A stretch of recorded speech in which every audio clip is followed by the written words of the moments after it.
तर चला आता संध्याकाळचे 6 वाजलेत आणि आपला चहा वगैरे सगळा झाला आणि आम्ही आता चाललो आहे गावात म्हणजे कॉलेजचा ड्रेस एक बदलून आला आहे, तो बदलून आणायचा आहे.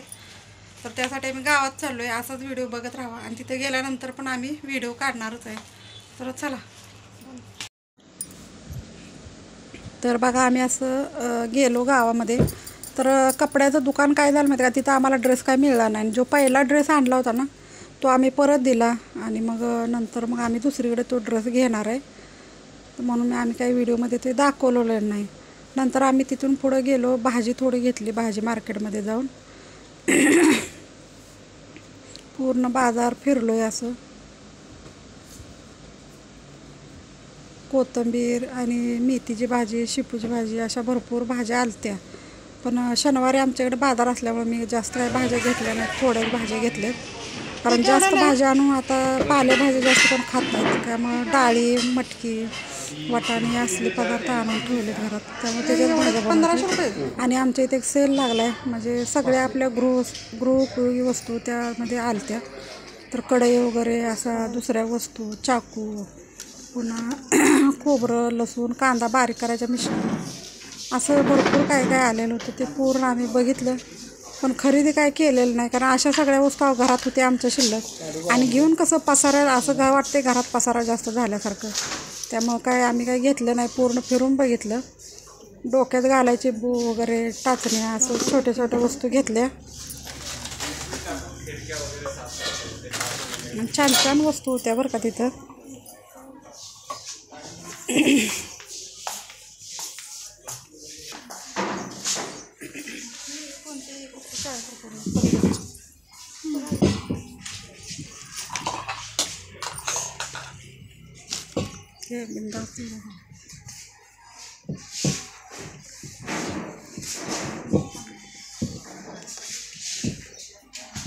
जास्त करून असे प्लास्टिकचेच भांडे जास्त होते, डबे, भरण्या, जे स्वयंपाकात आपणाला ज्या वस्तू लागणार आहेत त्या वस्तूच होत्या जास्त ह्याच्यामध्ये, भरण्या वगैरे.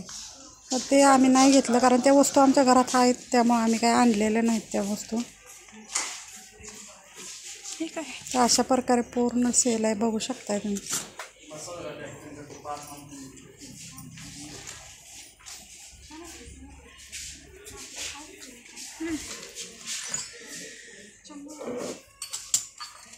अशा वस्तू खरेदी करायला काय वाटत नाही, पण ज्यावेळेला आपला सण वगैरे मोठा आला तर त्यावेळेला आपलं धुणं वगैरे सगळं स्वच्छ करायचं म्हटलं ना, खूप त्रास होऊन जातो.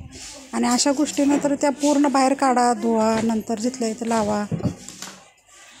हे असं घरामध्ये सगळा पसारा होऊन जातो आहे. त्यामुळं ठराविक वस्तू मी वरती ठेवलेत, बाकीच्या लागणाऱ्या वस्तू सगळ्या आतमध्ये बॉक्समध्ये टाकलेल्या आहेत. कारण आमच्या मिस्टरांनी तिकडनं मिलिटरीतून मोठे मोठे बॉक्स आणलेले आहेत, त्या बॉक्समध्ये मी सगळं पॅक करून टाकलेलं आहे, वरती काहीच ठेवलं नाही.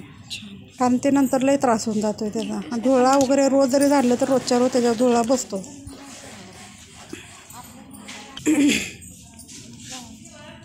₹50.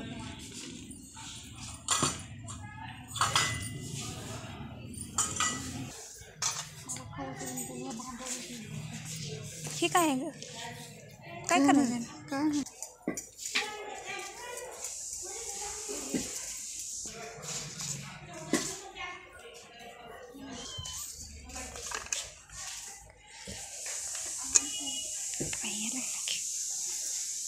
पूर्ण माझं कसं असतं, मी जास्त पसारा करायचं काम करत नाही, आणि जे लागेल त्या वस्तू घ्यायच्या,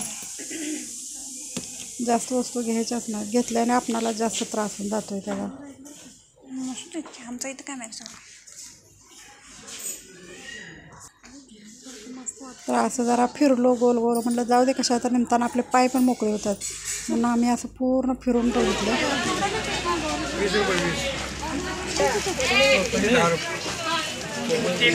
आणि परत घरी जाऊन आणि स्वयंपाक वगैरे करायचं. तर घरी आल्यानंतर मी काय केलं, मला कारलं पण भाजायचं होतं, जिरं वगैरे घालून. आता खूप दिवस झालं कारलं खाल्लंच नव्हतं, त्यामुळे मी कारलं चिरलं. आणि मी येताना मटकी आणली होती, वल्ली भिजवलेली, तर मला मटकीची भाजी पण बनवायची होती. त्यामुळे हे पूर्ण सगळे मी तयारी करून घेतलेले. कांदा वगैरे चिरून घेतला, कारलं वगैरे हे बघू शकता, असे कारले. आणि ही कारली एक शेतकऱ्याने आम्हाला दिलेली होती बरं का. म्हणजे थोडे पैसे दिले. आता कारले आपल्या इकडे बाजारात 20 रुपये पावशेर आहे, तर शेतकऱ्याकडून आपलं 50 रुपयाला आणलेत. 1-2 किलो कारले आमच्या मिस्टरांनी एकदमच घेऊन आलेत. त्यामुळे मी थोडी वर चिरली आणि बाकीची आता फ्रीजमध्ये ठेवून देणार आहे. इथं कांदा भाजून घेतला आहे. आता मी मटकीची भाजी पण बनवून घेणार आहे.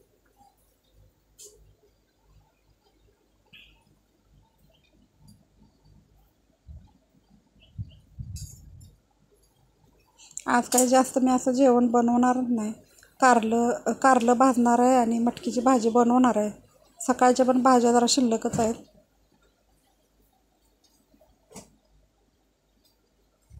तर मस्तपैकी अशी भाजी बनवून घेतली. शेंगदाणा कूट, कोथिंबीर, कढीपत्ता, धनिया पावडर, लाल तिखट, जिरं, लसूण सगळं घालून असं मस्त भाजी बनवली.